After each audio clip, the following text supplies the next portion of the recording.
गरीब चाची के घर अमीर भतीजी लाई इफ्तारी। या अल्लाह, आज तो इस कमबख्त चूल्हे ने नाक में दम कर दिया है। ऐसा लग रहा है जैसे चूल्हा ना होकर धुएं की चिमनी हो। अपनी चाची को इस तरह से धुएं में परेशान देखकर जोया आकर कहती है, लाइए चाची माँ, आज हम आपको रोटियां बनाकर खिलाते हैं। अरे नहीं जोया, मैं बना लूंगी। मैं नहीं चाहती कि इस चूल्हे के धुएं से मेरी हूर सी भतीजी का चेहरा काला पड़े। इतने में जोया का चाचा अनवर सिर से पांव तक मिट्टी में सना हुआ घर लौट आता है। उसके हाथों में एक छोटी सी थैली थी जिससे चाशनी टपक रही थी। उफ, अरे थैली में से ये क्या टपक रहा है? अरे माफ करना बेगम, मैं तो भूल गया था। मैं जोया बिटिया के लिए उसके मनपसंद की रस भरी इमरती लाया हूँ। इमरती का नाम सुनते ही 24 साल की जोया किसी बच्चे की तरह उतावली जताते हुए बोली, क्या सचमुच चाचा जान, आप मेरी मनपसंद की इमरती लाए हैं? मेरे मुंह में तो पानी आने वाला था, मगर मैंने किसी तरह खुद को रोक लिया। हम सब साथ में इसे इफ्तार में खाएंगे। अरे नहीं बिटिया, मैं जरा सी ही इमरती लाया हूँ, तू खा ले। मुझे और तेरी चाची को मीठे से खास मोहब्बत नहीं है ना बेगम? जी बेशक। असल में इमरती खाने का मरियम और अनवर का भी बड़ा मन था, मगर दोनों अपना मन मार लेते हैं। बचपन की दुर्घटना में जोया के माता पिता स्वर्ग से धार गई, जिसके बाद से जोया के चाचा चाची ने उसे अपनी बेटी की तरह पाला पोसा। उसके प्यार में कोई कमी न हो, इसलिए दोनों ने खुद की अपनी औलाद भी नहीं की। अनवर की माली हालत कुछ ज्यादा खास अच्छी नहीं थी। बस उसके पुश्तों का छोड़ा गया सालों पुराना एक कमरे का कच्चा घर और खेती करने के लिए जमीन का एक छोटा सा हिस्सा, जिस पर थोड़ी बहुत खेती करके जैसे तैसे 2 वक्त की रोटी का गुजारा चल रहा था।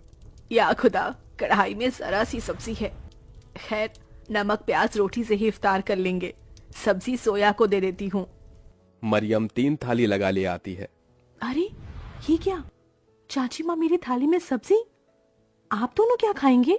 तभी अनवर अपने गमों को छुपाता हुआ झूठी मुस्कुराहट से बोला, अरे सब्जी की क्या जरूरत, आज तो मैं नून तिल से रोटी ही चटकारे लेकर खाऊंगा। ये कहते हुए गरीब अनवर नमक तेल लगी रोटी काट काट कर खाने लगता है। अपनी गरीब चाचा चाची का ऐसा दुख देखकर जोया का कलेजा कचोट पड़ता है। वो रो पड़ती है। चाची माँ, चाचा जान, चलिए इन सब्जी में से खाइए। अरे इतनी थोड़ी खाऊंगी मैं। जोया के गरीब चाचा चाची को उसे जितना प्यार था उतना ही स्नेह उसे भी था। यूं ही दिन गुजरते हैं। सुनो जी, हमारी जोया अब सयानी हो गई है। हमें इसके निकाह के बारे में सोचना चाहिए। जोया, भाई और भाभी की अमानत है हम पर। मरियम, मैं तो दिन रात अल्लाह से एक ही दुआ मांगता हूँ कि मेरी भतीजी को अच्छा घर मिले। अनवर जोया के लिए रिश्ता ढूंढने लगता है, जो कि अमीर खानदान में हिना के बेटे से लग जाती है। अब शादी की तैयारी शुरू हो जाती है। अनवर, अभी तक जोया के निकाह का जोड़ा नहीं सिलाया। 2 रोज बाद उसकी रुखसती है। जानता हूँ बेगम, मगर जितना कर्ज लिया था वो खर्चा हो गया। मैंने तुमसे एक बात भी छिपाई है, मैंने अपनी जमीन बेच दी। क्या जमीन बेच दी? उसी से तो फकत अभी तक हमारी रोजी रोटी चल रही थी। अब क्या करेंगे आगे? अल्लाह मियाँ बैठा है ना रोटी देने वाला। मरियम, कुछ तो कर लूंगा, लेकिन जोया हमारी इकलौती भतीजी है। उसका निकाह अच्छे से घर में हो जाए ताकि मन में कोई मलाल ना हो। जोया के गरीब चाचा चाची उसकी शादी के लिए अपनी खेती बाड़ी बेचकर उसकी विदाई करते हैं। चाचा चाची माँ, जा मेरी बच्ची, अल्लाह तुझे दोनों जहां की खुशियों और नेमतों से नवाजे। जोया अपने गरीब चाचा चाची के घर को छोड़कर अपने अमीर ससुराल में आ जाती है, जहां उसके सास ससुर नंद जेठानी से भरा पूरा परिवार मिलता है, जहां सास हिना उसका स्वागत करती है। माशा अल्लाह, कितनी खूबसूरत बीवी है हमारे मुराद की। एकदम सही फरमाया आपने अम्मी, भाई की तो किस्मत खुल गई। चलो देवरानी जी, हम तुम्हें तुम्हारा कमरा दिखाते हैं। जोया की जेठानी आलिया उसे कमरे में ले आती है, जो कि बहुत ही बड़ा और आलीशान था। वल्ला, इस कमरे से भी छोटा तो हमारे चाचा चाची माँ का घर था। यहाँ तो हर शान और शौकत है। अगले दिन जोया नहा धोकर पहली रसोई करने आती है। अस्सलाम वालेकुम अबू जान। खुश रहो बहू बेगम। अम्मी जान, खाने में क्या बनाना है?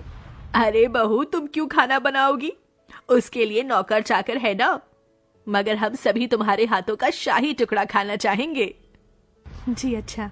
जोया जैसे ससुराल के ऐशो आराम भरे किचन में कदम रखती है तो नम आंखों से निहारती रह जाती है। उसकी आंखों के आगे अपनी चाची का धुएं में चूल्हा फूंकना याद आ जाता है। या खुदा, हमारा ससुराल कितना रईस है। ऐसा लग रहा है जैसे हम किसी जन्नत में आ गए हैं। मगर हमारी गरीब चाची माँ आज भी गीली लकड़ियों से चूल्हा जलाती होंगी। आंखों ही आंखों में जोया का उसके ससुराल में 1 साल गुजर जाता है और रमजान का महीना शुरू हो जाता है, जहां वो अपने अमीर ससुराल वालों के साथ दावतों भरी दस्तरखान पर बहुत कुछ खाती है, तो वहीं उसके गरीब चाचा चाची के हालत गरीब बदहाली में कट रहे थे। अरे क्या हुआ मरियम बेगम, अभी तक खाना नहीं लाई? मैं वजू करके कब का बैठा हुआ हूँ। जी लाई। मरियम कुछ रोटियां रखकर नमक मिर्च के साथ लाती है। जी बस यही है खाने में, रूखा सूखा है खाने में। जाने अल्लाह हमारे दिन कब बदलेगा। बाकी दिन भी रूखा सूखा खाते हैं और रोजे में भी रूखा सूखा खाकर काटना पड़ रहा है। मरियम, अल्लाह ने जो दिया है उसे सिर माथे लगाकर खाओ। बेचारे गरीब शौहर बेगम एक दूसरे को निवाला खिलाकर गम बांटते हैं। कंगाली इतनी थी कि दोनों पानी से सहरी करके भूखे पेट कड़ी धूप में भट्टी पर काम करते हैं और यूं ही दिन गुजरते गए। बेगम, अल्लाह के करम से इतने पैसे जुड़ गए, कल जोया के ससुराल इफ्तार दे आते हैं। दोनों खुद पर दुख उठाकर जोया और उसके ससुराल वालों के लिए कपड़े, फल, मिठाई के साथ इफ्तार लेके जाते हैं। अरे समधी साईं, आप दोनों? वालेकुम अस्सलाम समधी जी, ये आप सबके लिए हमारी ओर से इफ्तार का छोटा सा नजराना। तभी महंगा सा जोड़ा पहने हुए जोया आकर अपने चाचा चाची के गले लग गई। उसकी आंखों से आंसू छलक पड़े। चाची माँ, चाचा जी, कैसे हैं आप? गरीबी और गमों भरे हालातों को छुपाते हुए दोनों झूठ बोलते हैं। हम अच्छे से हैं। अरे बच्ची, तू खुश तो है? जी चाचा, मैं बहुत खुश हूँ। यहाँ सभी हमारे साथ बहुत ही अच्छे से प्यार मोहब्बत से रहते हैं। अल्लाह का शुक्र है जो तुझे इतना मोहब्बत भरा ससुराल मिला है। अच्छा, अब इजाजत दीजिए। अरे भाईजान, अभी तो आए हैं, अभी ही जा रहे हैं। थोड़ी देर में इफ्तार का समय हो जाएगा। इफ्तार की दावत खाकर जाइएगा। नहीं आपा, हमारे यहाँ बेटी के ससुराल का पानी भी नहीं पीते। हम चलते हैं, अल्लाह हाफिज। उनके जाने के बाद जोया की नंद ने कहा, अम्मी, आपने गौर फरमाया भाभी जान के चाचा चाची काफी कमजोर से लग रहे थे और कुछ परेशान भी थे। नाजिमा, लाजमी है कि वो कुछ परेशानी में है। बहू, तेरे चाचा चाची बहुत ही खुददार हैं। ऐसे तो वो हमारी मदद लेंगे नहीं। एक काम कर, तू भी उनके लिए इफ्तारी लेके जा, इन्हें अच्छा लगेगा। जोया के ससुराल वाले बहुत ही खुशियों के साथ उसके गरीब चाचा चाची के लिए इफ्तार की तैयारी में टोकरे भर फल, मिठाइयाँ, बहुत सी चीजें करते हैं। 2 दिन बाद जोया अपने गरीब चाचा चाची के घर पहुंचती है। किस्मत तो देखो, उस इफ्तारी की शाम उनके घर में रोटी के लिए भी जखना लगा हुआ था। तभी कुछ लोग अलमारी, कुर्सी, फ्रिज, पलंग इत्यादि अंदर लाते हैं। ये सब किसका सामान उतरकर हमारे घर आ रहा है? जोया, तू मेरी बच्ची? अस्सलाम वालेकुम चाची माँ, क्या बात है? इफ्तार का समय हो गया और आप दोनों ऐसे बैठे हैं? हम इफ्तार करने ही जा रहे थे। तो चलिए, मैं थाली लगाकर लाती हूँ। हम तीनों चाचा चाची भतीजी एक साथ इफ्तार करेंगे। जोया जैसे ही चूल्हे के पास जाकर देखती है तो सारे बर्तन खाली पड़े होते हैं। ये देखकर उसकी आंखों से आंसू गिरने लगते हैं। चाचा चाची, इस घर से मेरी रुखसती क्या हुई? आप दोनों ने मुझे इतना पराया कर दिया कि ये तक भी ना बताया कि आप दोनों किन हालातों से गुजर रहे हैं। मेरी बच्ची, इस घर में क्या तूने कम गमजादगी उठाई थी?